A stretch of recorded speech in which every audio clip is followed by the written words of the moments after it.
Southeast Iowa Union Sports Talk, starring your man, Little Hunter. He's back! What's up? Oh, we can hear that audio. Hunter Muller back on the case at Southeast Iowa Union Sports Talk after 3 weeks away. One of the biggest 2 weeks and some change. One of the biggest Southeast Iowa Union Sports Talk in history. Sorry, I didn't know if I was supposed to hit it then. I was just like, I didn't give you very good instructions on when to hit it. I was just like, well, I'll just hit it. So, Little Hunter, he's gone. You'll never see him on the show again. I know I said that last week, but it's true. And we're going to talk a little baseball, softball. But first, Hunter, and you're 3 weeks away in your new fatherhood role. Yes. Have you forgotten who powers Southeast Iowa Union Sports Talk? I have not. Give it that to would us. be Fairway Food Stores. That's right. Guys. I was like, I really hope it's still Fairway Food Stores. It sure is. They haven't dropped us yet. Despite Little Hunter's best effort to get us canceled, to get us dropped by sponsors, the show made it through. Should we start with the bad news before we get into let's do it. Let's now start with the bad news. We got everybody on their high, like all of you fans. I know you're standing, clapping, fist pumping, but we do have some bad news today. Sad day. This will be the last Southeast Iowa Union Sports Talk under the producership of Alex Snyder, who is moving to Minnesota, much like Nikki Brackett's did. And we're sad about it. Yep. Minnesota's taken now our second. Who knew that producer. Minnesota would be our biggest competitor? Who knew? Who knew? Who hates Iowa?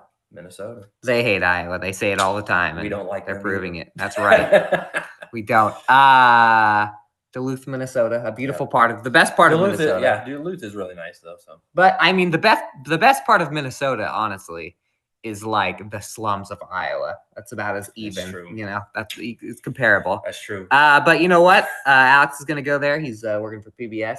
That's cool. I believe he's gonna. Working for PBS is pretty cool. Yep, they're gonna do a live action Arthur series, and he's gonna play Arthur's bully at his new school that he moves into because his dad gets a new job. Congratulations, Alex. Yep, or something like that. Arthur, man, I haven't seen that in a long time. I know. There's gonna be some more memes. There's gonna be some more Arthur memes. I remember when they took over the world. That was pretty fun. Yeah. There were so many during that time. There were a lot. So, Hunter, have you been keeping up with the high school sports world? The high school sports world, well, I can tell you, is that in the big school side of things, Mount Pleasant, Washington, Fairfield, all competitive on the boys' side. They are. And then on the girls' side, the Washington girls obviously ranked number 7 in the state. They're dang Moving good. on up. They're dang good. Moving on up. Well, I'll tell you what, Hunter. I was at Southeast Conference doubleheader last night. Mm-hmm. Why don't I go ahead and what do you want to hear first? Baseball or softball? Ooh, let's I don't know. Let's kick it with some softball first. How about that? Let's kick it with a little bit of softball. Sorry, I should have said baseball. You had that pulled out. Nope, I knew that there was a chance you're gonna flip it on me. Fairfield softball, good night for the Trojans last night against the Panthers. Mount Pleasant had their high in beating. Keokuk have went back to kind of struggling to score runs. Mm-hmm. Fairfield 12-0 in game 1, Mm-hmm. 14-2 in game 2. The Trojans take a couple of SEC games, and that's pretty good for the Trojans because they have now won 2 conference games. They had a really tough. They played all the top teams in the conference in their first 3 weeks of softball. You know what's crazy is, I mean, Southeast Conference, obviously Burlington's ranked, Washington's ranked. I know Fort Matt's is pretty good. Yeah, there's some good teams there. Yeah, so Laney Norris pitched in that first one for the Trojans. Let me get my phone over here. And did a great job of keeping Mount Pleasant's hitters off balance. That was the 5:30 game. And it just seemed like in game 1 and game 2, Fairfield had girls on the bases just all night. Walks, hits, whatever. It was just like you just look up and it was bases loaded, bases loaded, bases loaded. And so, and then in game 2, Trojans were led by the offensive output of Elise Sederstrom. Went 3 for 3 with 3 RBIs. Got her first player interview of the year, and a Leah Heltnick clinic in the circle, as the Trojans win game 2. I think I said 14-2. And a couple, 12 runs and 14 runs. With Fairfield has had some trouble scoring as well. Played a couple of really tough teams this weekend in Oscus, and Collins Maxwell didn't score on them, but they had scored 6 runs against Washington in the previous SEC game. And then on Thursday, before the Washington Fairfield games were postponed because of weather, Fairfield had a 2-0 lead. So Trojan offense starting to pick it up. I think that Lily Bergeron might have broken the record for balls hit into the tennis courts on her first at bat. It was a phenomenon. Maya Starr pitching for Mount Pleasant and Lily Bergeron hitting for Fairfield. I think she ended up getting on with a single, but she sent like 7 balls into the tennis courts. It was like watching a home run derby except into the tennis courts, and probably the most. Might have been the peak entertainment. Everyone was just getting into it, just hoping that more balls go into the tennis courts. But I know that in the Washington game the other day, it was Bergeron and Hollander who hit 1-2, got on and scored. They did a lot of that for the Trojans last night. Mm-hmm. So, and then in baseball, last night was a huge night in Southeast Conference baseball, Hunter. Mm-hmm. Mount Pleasant comes into the game 1 game ahead of Fairfield in the SEC standings, first and second place, doubleheader. Trojans take game 1, 9-3. Dane Burkhart with a fantastic outing in that one. Didn't really start. He gave up 1 run in the first inning and shut Mount Pleasant out until the 7th. I'll tell you what, Mount Pleasant actually had like 5 or 6 hits in the 7th, it seemed, but they kept getting out on the there was a strike him out, throw him out, so Burkhart wiggles out of that one. 5 or 6 hits, more like 5 or 6 kids that got on base. Aiden Kruger had a couple of RBIs. Actually, he went 3 for 3 with a couple of RBIs, a couple of stolen bases for the Trojans. Peyton Higgins goes 1 for 2 with a run scored. And Trojans out hit the Panthers 14-4 in game 1. And at that point in time, for just a few minutes before game 2 started, Fairfield and Mount Pleasant were tied atop the SEC. Game 2 comes around, and this one goes to the Panthers. Mount Pleasant beats Fairfield in game 2 by the score of 12-7. This thing was 12-2 at one point. Flirted with a 10-run rule, but Fairfield. So Mount Pleasant scored 5 in the 3rd. Fairfield hits back with 2. Mount Pleasant gets 2. Mount Pleasant then gets 5 in the 6th to go up 12-2. But Fairfield 3 in the 6th and 2 in the 7th. So they did come, much like Mount Pleasant in the first game, they came hitting back, but never made it too scary. It's so interesting on the doubleheaders how often, more often than not, it just splits. Yes. It just is a split. Yes, and I will say, so, Fairfield's ace is Burkhart. Mount Pleasant's ace is Ben Newton. Ben Newton's pitched game 2 for Mount Pleasant. So the game where the top pitcher for each threw was won. And that one, let's see, Luke and Nate Consul, between the two of them, had 5 hits for the Trojans. Luke had 3 and Nate had 2 with a couple of RBIs. Luke scored 3 runs. Newton, 3 RBIs. Peyton Walker had a big bases loaded double. It looks like he only got 1 RBI for that. I think there was an error in the outfield on that one for the Panthers. And and I said, let's see, it looks like Braden Hudson and Payson Coleman with 2 RBIs each for the Panthers in that one. And Landon Nordorf had 2 for the Trojans. And as I said, 14-4, Fairfield hit Mount Pleasant in game 1. Game 2, 11-11. So Fairfield out hit Mount Pleasant by 10 yesterday, but Panthers split. So that sets up Thursday's game in Mount Pleasant, with Mount Pleasant now leading Fairfield by 1 game. Wow. And tight race. It is a very tight race, and someone's got some Washington has been very all dominant season long in the Southeast Conference. They haven't played Burlington yet, have they? No, that's next week, I believe. Be a great game. Mm-hmm. But as Andy mentioned, I believe that's next week is the last SEC. Yeah, that is next week guaranteed. So Washington softball, as he mentioned, took on Keokuk last night. The Demons get 2 big wins over the Chiefs, 16-4 in game 1, and then 14-1 in game 2. Doubleheader on both sides here on the baseball side, much like we talked about the splits on the doubleheaders and on the baseball side of things. Washington and Keokuk split in game 1 of the baseball games. Keokuk gets the win 7-2, but Washington bounced back in a pretty high-scoring affair, 15-11 in the second. So Washington. Click on that. See if the line scores in, because that's what I was listening to on the radio, it was a wild one. Goodness. Yeah, Washington scores 11 runs. 11 runs in the 5th inning. Yeah, I couldn't believe. Go ahead. And look at this. So it's 11-12. It's 12. It's 12-6, and then Keokuk in the bottom of the 6th makes it 11. Yeah, 12-11 or 12-11. Or wait. Yeah. 12-11 here. And then yes. Washington gets 3 more runs as kind of some insurance that Keokuk would never score again. But kind of crazy. Keokuk kid had a grand slam. I don't know if it was that might have been in the 6th. Oh, Caleb Zglowski with a home run. 6 RBIs. 6 RBIs. Wow. That's crazy. 3 hits, 6 RBIs. That must have been a grand. It could have been. I have to check the boxes. But that's what I was coming back from Fairfield and Mount Pleasant's game, and that game was in the bottom of the 6th, which, after games you do the interviews, you talk to people. So that's how much later the Washington Keokuk doubleheader went than the Fairfield Mount Pleasant doubleheader, and both splits. So I got to hear at the end of that one. Yep. So I mean, on the boys' side, tight race. Obviously, you mentioned Mount Pleasant. Just what you said, half game ahead, 1 game. So Mount Pleasant is 1 game ahead of Fairfield. They're 8-2. Fairfield 7-3. Yep. Then looks like because of last night's, because Fort Madison has started to falter here. Burlington is 5-5.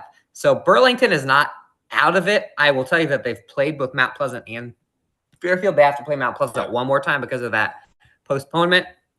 So Burlington's not out of it. They're 3 games behind MP.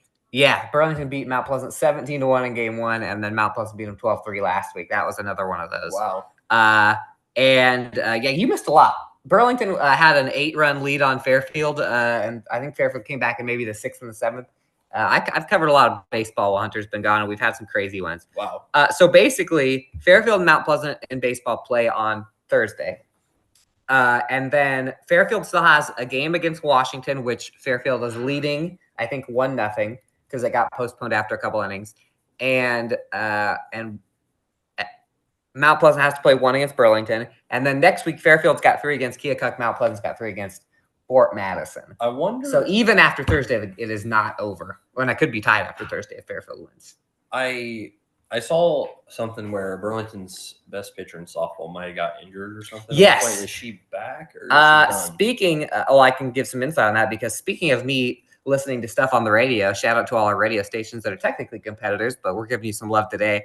I was driving from the Washington baseball field to the Washington softball field because I feel I'm lazy, and I checked in on Mount Pleasant was playing Burlington, and Plummer, who's a stud pitcher for Burlington, there's a weird situation where there's like a strikeout on a wild pitch, and somebody threw the ball down to her to get a Mount Pleasant kid out, but she was kind of like figuring out the traffic of the bases and trying, and so she wasn't looking, and the ball hit her, and she does have like a facial injury. I don't know if it's going to be a situation where you wear the helmet, the mask, or I can tell you right now, Burlington, she's one of the top pitchers in the conference. Obviously, Burlington does have pitchers behind her, and they're still going to score a lot of runs. So they're good. But either way, that Burlington, and then softball it's Burlington, Washington. Really looking forward to that game. That's what it is. It's the series next week.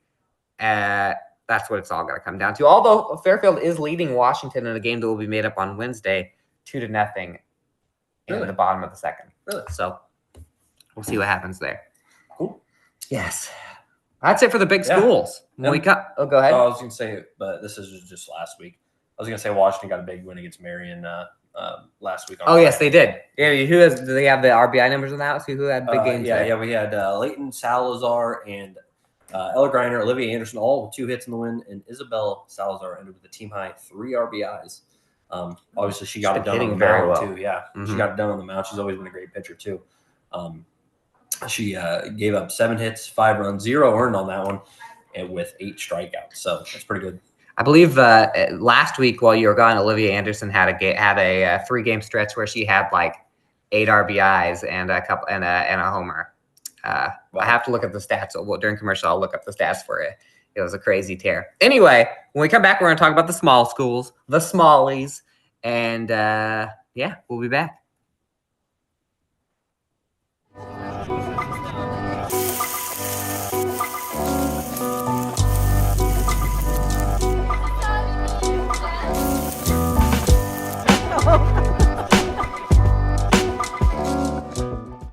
At the Capper Auto Group, we put our customers' needs first and understand that everyone is as different as the vehicle they select. We offer new Ford, Chevrolet, Buick, GMC, Jeep, Chrysler, Dodge, and Ram vehicles in a friendly environment that puts you in the driver's seat. When it comes to service, we maintain factory-trained technicians and competitive pricing. The Capper Auto Group still believes that service after the sale provides the best customer experience. Come see the Capper experience for yourself. Federation Bank is a locally owned bank providing award-winning customer service. We believe that we are more than just a federation of banks, but a federation of communities, serving Brighton, Richland, Wellman, and Washington, Iowa. Federation Bank's highly skilled staff is here to make sure you are able to accomplish your personal and professional goals, whatever they may be. Federation Bank, your family bank. Attention Hy-Vee shoppers, introducing Hy-Vee Perks, your ticket to exclusive savings and rewards. Access exclusive perks, prices, earn gas discounts, and unlock special deals. All this for free. Join Hy-Vee Perks today and start saving. Washington County Hospital and Clinics, providing quality health care that puts you first. Whether during a hospital stay, seeing a primary care provider for wellness exams or sick visits, minor surgery to a total joint replacement, or recovering from an injury, we're here when you need us. More than you expect for your health care. Washington County Hospital and Clinics. Bring the kids and share the memories at the 2024 Midwest Old Threshers Reunion. Steam engines, antique cars and trucks, tractors, gas engines, and horses. Great food from the North Village or the Log Village. Plus, learn how to square dance over at the Dance Bar. This is the place where memories are made. Make plans now to enjoy the history of the past at the 2024 Midwest Old Threshers Reunion, August 29th through September 2nd in Mount Pleasant. Visit oldthreshers.com for more details. In the heart of rural Iowa, where community matters most, the connections we make are made to last. Meet KCTC, your hometown internet, phone, and TV provider. At KCTC, we're not just about technology, we're about people. Our dedicated team are your neighbors, committed to bringing you top-tier services right where you live. We believe in giving back to the community that raised us. Experience the power of a real connection with KCTC. Join us in building a stronger, more connected Southeast Iowa. Welcome back, Southeast Iowa Union Sports Talk, powered by Fairway. And all the ads blew here. By the way, last week I gave our watchers a challenge to support 3 companies that advertise this show. You can see them all down here. Shouldn't be that hard. Let's double up on that challenge and do it this week as well. That's just going to be the official challenge. Go in there. Don't even have to tell them we sent you. Get something to eat. Get your car fixed. You know, all that stuff. Hunter, you were at your first live baseball and softball. Oh, I want to know how that one turned out. And I'm going to figure it out because you went to Pekin and New London, 2 of our teams. Yep. How'd stuff go last night? Yeah, kicking off on the softball side of things, obviously, Newland and Pekin both looking for their second win of the season heading into this one. Both their wins, I believe, came against Danville. So winner of this one's picking up their second win. It was a back and forth affair. We've seen some crazy when, teams that are a little bit lower play each other. Like there's always some that's crazy when it goes runs. crazy. I remember the Winfield Pekin game from last year. It was like 27. Something crazy like that, yeah. But New London gets the win in this one. Just narrowly gets by Pekin 14-12. First 3 innings were pretty wild. Through the first 2 innings, New London led 7-2 heading into the third, but Pekin an onslaught of 7 runs in the third inning, in the top of the third inning. What happens? New London answers back with 5 of their own. Heading into the fourth, it's 12-9 New London. So, I mean, really anybody's game with the scoring up to that point. Pekin, another 2 runs. 11-9. No, wait, no, you're right. It's 12-9. Yeah, yep. Sorry, I'm trying to do the math of the thing. No, it is hard when you're looking at it like that. Yes. But both teams went scoreless through the fourth inning. Pekin answers back with a pair of runs in the top of the fifth to get within 1 run, so 12-11. And then it gets real hairy in the seventh. Yes. After a scoreless 6, Pekin gets the 2 runs to take the lead. But New London, which that doesn't make any sense because Yeah, that's the math is wrong they here. walked off. It was it's 11-4. I think it's 11. I think it's supposed to be 13. I think it's supposed to be 13-12. I think they just messed that up. Was the game winning? Yeah. Was the game winning hit one that it was went to the 14. outfield and Yes. they probably scored both runs Yeah, and so they it's probably probably counted. like That's what happened. Yeah. So 14-13 actually. New London walks it off with 1 run technically in the Yes. bottom of the. Yes. But it's confusing when you. So look it should at be it. 13-12, I Yeah, believe. yeah. Not 14-13. Yeah. What happened is, I bet you, because it wasn't a walk-off home run. No. They counted a run that came across Yeah. afterwards. Yeah. That makes sense. I was sitting there looking at that box here. I was like, did Hunter see a walk-off homer last night? No, it's not. That would be cool. But yeah, Who impressed you last New night London gets on the the win. softball field? 14-12. Both offenses? So I would say surprisingly, I don't even know how to describe it. It feels like they have a good enough offense. New London? Both teams have a good enough offense to be one of the up in the upper echelon of the conference. It's just that I think the defensive side of the thing is where things Breaks can go, down for them a little bit. Yeah, Because both of them have pretty good athletes in the lineup, I know. but New London gets their second win of the season in the softball. Pekin still looking for their second win. Yeah, it's a tough one to lose 14-12. Yeah. What a battle. And then in But baseball. it was a great game. It was a back and forth game. I like that. I like going to games, especially softball games, because they get over a little quicker if this happens. In baseball, if it's 14-12, it's a 4-hour game. Mhm. But I like games just with all sorts of scoring. So anyway. And then on the boys' side was another kind of back and forth affair early on. New London scored 2 runs in the first inning. Pekin answered back, take a 1-run lead after the second. In the third, New London tied it up, and then in the fourth, Pekin once again took the lead with another run, and then Brennan Ritchie sparked what would be a 4-run fourth inning with a couple of RBIs in the fourth there, and then pretty much Pekin could never find the offense to get back into it. New London ended up scoring 1 more run in the bottom of the 6th, and Pekin went scoreless in the final 3 innings. So 8-4 win for the Tigers there, trying to get back to 500 there, 1 game out of 500 in a pretty tough Southeast Iowa Super Conference South division. Actually, the North and South are both really pretty good. So in this one, look at the stats here for the Tigers.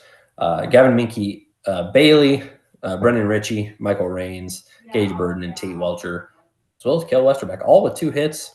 Leading in RBIs was Burden, Raines, and Ritchie, all with 2 RBIs in that one. And for Pekin, leading the way was Brogan Spray. Oh, yeah, yep, that was the bottom there. Brogan Spray with a couple hits there, as well as an RBI, and then Sven Dahlstrom and Will Adam both had RBIs for the Panthers as well. So, New London gets the Southeast Iowa Super Conference win, although the Panthers are they're in the South. No, The Panthers in the north. This is a crossover. North. Actually, Pekin is closer to the in the South. north race. Pekin is closer in the north race than New London is in the south race. Because Right. the north race is kind of a little jumbled at the top between Hillcrest, Mediapolis. Highland. No, Mediapolis is south now. Oh yeah, Mediapolis South. Super Conference just likes to switch every year. Something different's I going was thinking on. of Mediapolis and Mediapolis is so south of basketball. Yeah, That's confusing. it's crazy. But it feels like It's been out of Mediapolis the should be game north. I don't know why. because they used to be north. Yeah. Why don't you roll through the scores Oh, yeah. from your scoreboard from just I roll got the through the scores roundups from here. this weekend. These are weekend scores, and then I'll give you a couple scores, guys, from last night. Yeah, so these are all from last Thursday, Friday through the weekend. So On the boys' side, Cardinal gets a 7-1 win over Eddyville, Blakesburg, Mid-Prairie, 12-3 over St. Albert, Keota 7-6 over Iowa Valley, Highland 3-2 over Pekin, Hillcrest Academy 12. I don't have the score there. 12-0, I believe it was, against English Valleys. Hillcrest Academy 10-9 versus Keokuk over Keokuk. Winfield Mount Union 7-5 over Lone Tree. And then the losses: Lone Tree 3-2 over Winfield. Notre Dame 8-3 over Van Buren County. Mediapolis 12-0 over New London. In the softball roundup, a bunch of games over the weekend. Quite a bit. Cardinal gets a trio of wins: 4-3 over Eddyville, Lakesburg, Fremont, and then 12-0 over Columbus, 10-0 over Keokuk. Highland gets some wins here: 15-3 over Pekin, 19-0 over Waco, 14-0 over Waco. Columbus 9-2 over Pekin. Mid-Prairie 5-1 over Central Springs. Mid-Prairie 8-5 over Durant. Big win for Mid-Prairie. Durant was ranked number 13 in that one. Hillcrest Academy 6-5 over Keota. Holy Trinity Catholic 15-3 over Keota. Hillcrest Academy 10-7 over Winfield Mount Union. Mediapolis 13-0 over New London. Lone Tree 11-1 and 17-0 over Winfield. English Valley 6-3 over Hillcrest. Iowa Valley 16-6 over Keota. Fort Dodge 10-0 over Mid-Prairie. Clarksville 7-6 over Mid-Prairie. Regina Catholic 7-6 over Mid-Prairie. That was at a tournament a tournament on Saturday. Lone Tree 6-5 over Columbus. Keokuk 12-2 over Columbus. A lot of girls softball over the weekend, or a lot of softball over the weekend. There was. I'm trying to find these scores from Mid-Prairie and West Liberty baseball last time because that was a big one in the River Valley. I'm looking at West Liberty's. I was looking through West Liberty baseball to see.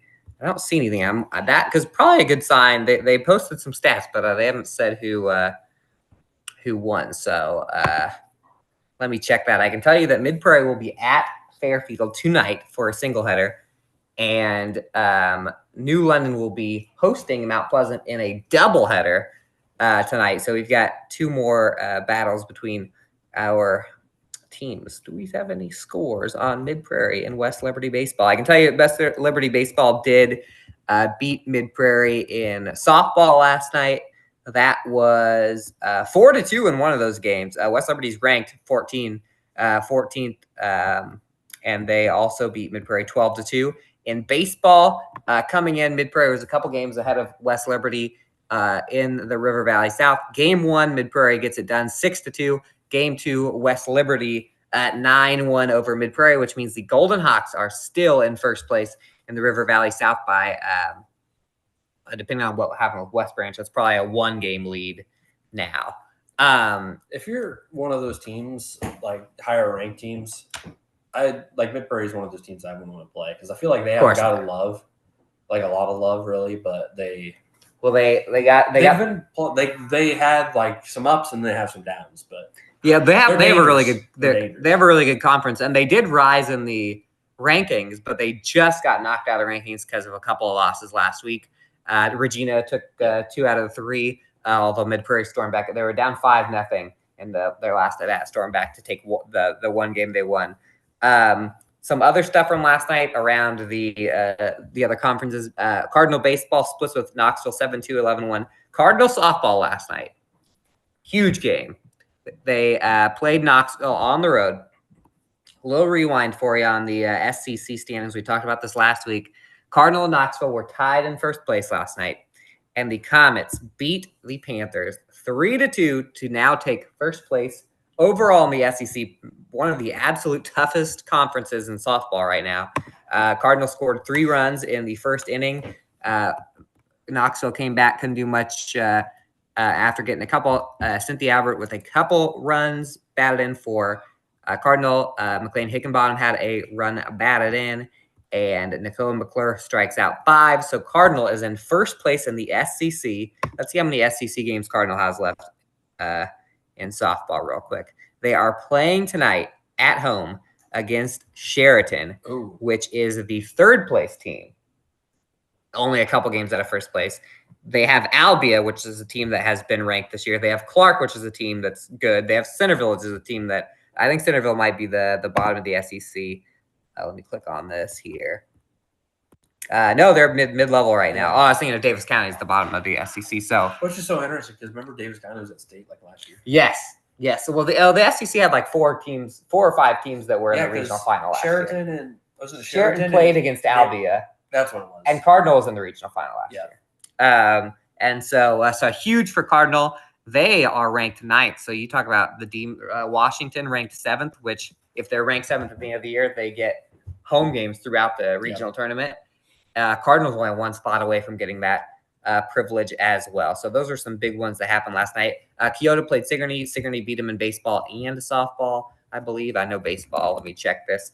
I know that it was a night for grand slams because Fairfield had a grand slam, or Washington had a grand slam hit against them, and former Kyoto baseball player Caden Clarahan, I believe, had a grand slam for Sigourney last night.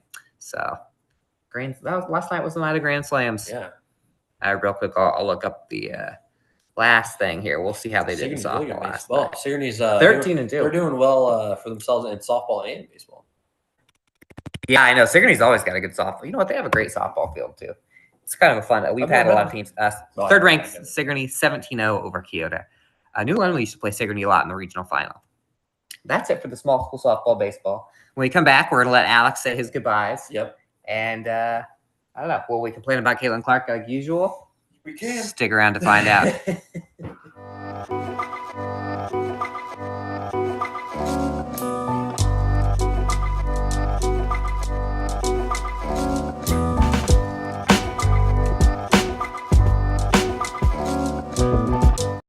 At Seafirst Credit Union, we're all about making connections, like how we connect you to that dream vacation with a savings account designed to help get you on the flight there.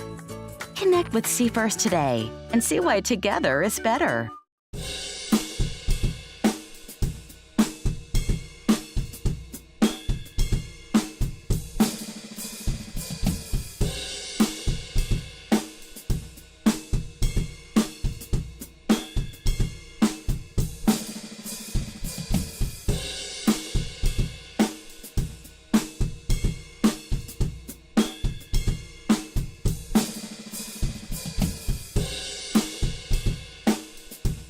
Introducing Hy-Vee Market Grill, where every meal is a delight. Start your day with our mouthwatering breakfast options and savor flavorful lunches with friends and family. Cap off your day with our delectable dinners. Hy-Vee Market Grill, where every moment is delicious. I am Melissa Westfall with Homegirl Realty. Heather and Charlotte and I have worked together for many years, and we have always had a vision to have a business together. I'm Charlotte Howard, and the good news is we bring a very high level of experience. We have a combined 80 plus years of experience in this real estate marketplace. I'm Heather Merrick, and Homegirl Realty brings a lot of things to the table. We have phenomenal communication with our clients, buyers and sellers, to make sure things are going smoothly and you don't have anything to worry about. At 5 Star Community Credit Union, we want to help you lead a better life. We offer competitive rates and convenient appointment times for all kinds of loans: auto, recreational vehicles, home equity, line of credit, holiday, and personal loans. We make it easy to build your credit and enjoy the good things in life. We invite you to join 5 Star Community Credit Union. We are community-minded and member-focused.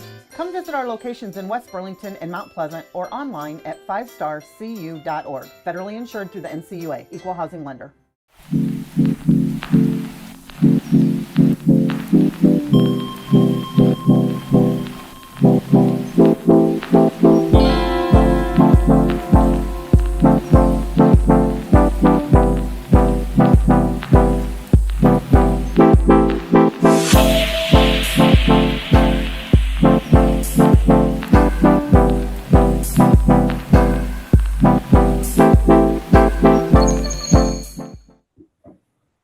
Welcome back, Southeast Iowa Union Sports Talk. Now we are at the somber. The end. It's somber anyway because this is the end of the show. Yeah. But we're going to let Alex. Alex, I've got one question for you. 2 questions for you. Are you willing right now on Southeast Iowa Union Sports Talk live in front of everyone What? to forego your decision to move to Minnesota and stick with us? Yes, I want to stick with Sports Talk and the Southeast Iowa Union Sports Talk, for only the Southeast Iowa Union Sports Talk show. I'll mix with perfect. So So I need you to tell Minnesota. I need you to call your future landlord right now and tell him you're not taking the apartment. That's bad news because I did sign a lease. All right, you can say your goodbyes. Say your goodbyes, Alex. Don't make it too sad. Yep. Thank you, Southeast Iowa Sports Nation, for having me. You guys have been great. I love baseball and softball, so it's an exciting season coming up. That's a lie. I don't really like baseball or softball. Yeah. You don't have to lie anymore. You can be free. Yeah. No one's gonna do anything. What do you really think of Little Hunter, Alex? I got my own little hunter. You know that. I got my own little hunter. Oh, that's a good point. He does love Little Hunter. What do you really think of Caitlin Clark and the Indiana Fever? I hate Angel Reese. Oh wow, look at that. Man, maybe we do need to just throw him some more money. You're not gonna become a Minnesota Lynx fan, are you? No, I would never. If you see the Lynx coach, ask her why she snubbed our golden girl from the Team USA, because I know it was her. Because she doesn't like CC. She doesn't like CC. I don't even remember her name, but the Minnesota Lynx coach. Hopefully CC drops about 50 on her when they play the Lynx, and hopefully Team USA. We still want Team USA to win though, even though they snubbed Caitlin Clark. Like, we're Americans, like we wouldn't cheer against Team USA for any reason. So No, we definitely don't want Americans. Americans don't do that. Watching the Olympics is awesome too. It is. No, I'm gonna be hardcore cheering for the rowing, cheering for the wrestlers. Yep, swimming. Yep, women's basketball team. I'm gonna be sitting there sweating it out and cheering for USA. USA, USA, USA. He's really gonna be cheering for USA. Mm-hmm. Oh yeah, big time. Definitely gonna be cheering for the USA women. I mean, yeah, definitely. That's who I'm gonna hope wins, and I'll take if they get upset or whatever. I won't take any Joanna at all. Nope. Mm-mm. All right. I guess it's time to say goodbye. Yep. This is the end. We'll see you next week without it.